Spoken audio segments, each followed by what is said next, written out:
Shalom buat kita semua. Pada hari ini Devi mau berbagi kesaksian kepada kita semua bagaimana kebaikan dan penyertaan Tuhan dalam kehidupan Devi, khususnya saat Devi terpapar COVID. Pada bulan Juli kemarin Tuhan mengizinkan Devi untuk terpapar COVID yang berawal dari teman kos Devi yang tiba-tiba bersin di depan Devi. Dan setelah kami ngobrol, Devi baru tahu kalau ternyata teman Devi ini sudah kurang enak badan selama 3 hari. Dan pada malam harinya lah Devi merasakan efeknya, mulai dari pusing, lalu meriang, panas tinggi, dan hal ini terjadi selama 2 minggu.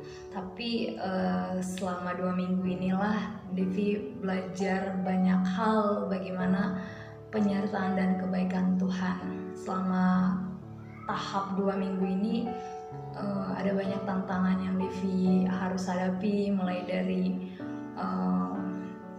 kesulitan membuat makanan dengan kondisi badan yang lemas, dan bahkan saat stok makanan habis yang membuat Devi bahkan putus asa dan hampir berkata nggak sanggup sama Tuhan dan angkat tangan sama Tuhan, karena saat itu karena Devi tinggal di kos sendiri, pikiran Devi udah negatif banget, dan Devi berpikir apa yang akan terjadi kepada Devi dengan kondisi Devi sendiri dan keluarga Devi semuanya di Sumatera.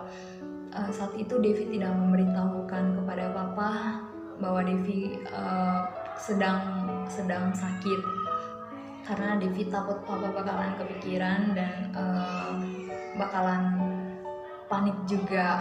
Jadi Devi memutuskan untuk menanganinya sendiri. Dan pada saat itu juga Devi langsung bertanya kepada teman-teman Devi yang pernah terpapar COVID dan menerapkan apa yang mereka lakukan. Mereka mencoba membantu Devi apa yang harus Devi lakukan, dan akhirnya Devi melakukan itu.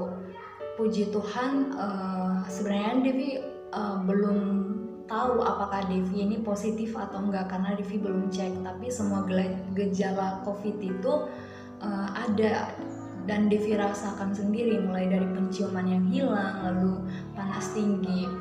Jadi Devi mencoba menanganinya sendiri, dan setelah 2 minggu berlalu, karena kondisi Devi juga puji Tuhan sudah mulai membaik, dan udah nggak selemas selama 2 minggu itu, Devi memutuskan untuk memeriksa ke klinik di dekat kos Devi, dan ternyata memang hasilnya masih positif. Tapi puji Tuhan saat itu badan Devi juga udah mulai terasa enak, dan akhirnya Devi langsung telepon Papa dan kasih tahu ke Papa kalau Devi positif, dan Devi mencoba menenangkan Papa kalau Devi sudah baik-baik saja. Dan puji Tuhan, berkat doa dari Papa juga Devi bisa pulih. Pelajaran yang Devi ambil selama proses di tahap kesembuhan ini ada banyak banget ya. Mulai dari ketika Tuhan mengingatkan Devi untuk berdoa kepada Tuhan dan untuk tidak berputus asa dan selalu mengandalkan Tuhan, karena saat Tuhan menguji Devi, menguji kerohanian Devi, dan akhirnya Devi putus asa, di situ Devi belajar bahwa tanpa Tuhan Devi tidak bisa melakukan apa-apa. Dan Devi bersyukur karena Devi bisa terpapar COVID, dan karena dari sini Devi belajar untuk selalu mengandalkan Tuhan dan belajar untuk tidak meniadakan Tuhan dalam setiap pergumulan, bahkan pergumulan sekecil apapun itu. Saya berharap kesaksian yang saya miliki ini bisa membuat kita juga untuk selalu mengandalkan Tuhan dalam setiap persoalan-persoalan yang kita hadapi, baik itu hal kecil ataupun hal besar. Saya bawa dalam nama Tuhan Yesus. Tuhan memberkati.